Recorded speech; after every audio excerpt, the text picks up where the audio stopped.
ადგილობრივი გუბერნატორის ალექსანდრ ბოგომაზის განცხადებით, რუსეთის ბრიანსკის რეგიონზე უკრაინის სარაკეტო თავდასხმას 6 ადამიანი ემსხვერპლა 37 კი დაიჭრა. რუსული ტელეგრამ არხ ასტრას ცნობით, თავდასხმის სამიზნე იყო კრემნიელის მიკროელექტრონიკის ქარხანა.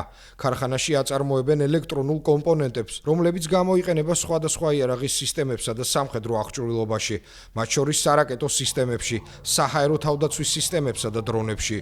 ვოლოდიმირ ზელენსკიმ ჟურნალისტებს განუცხადა, რომ მიტანილი იერიშის შესახებ მას ოლექსანდრ სირსკიმ აცნობა.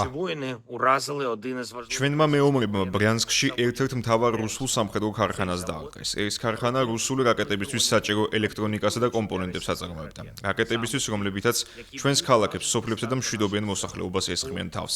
ჩვენ თავს ვიცავთ.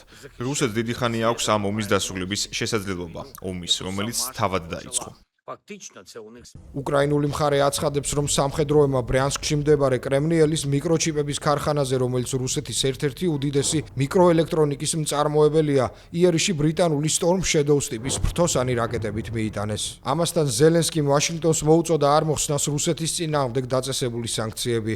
როგორც ცნობილია, ამერიკის შეერთებული შტატები განიხილავს მოსკოვის ნავთობის გაყიდვებზე სანქციების შემსუბუქებას, რათა ახლო აღმოსავლეთში კონფლიქტის გაგრძელების ფონზე შეამციროს ზეწოლა მიწოდებასა და ნავთობ პროდუქტების ფასებზე.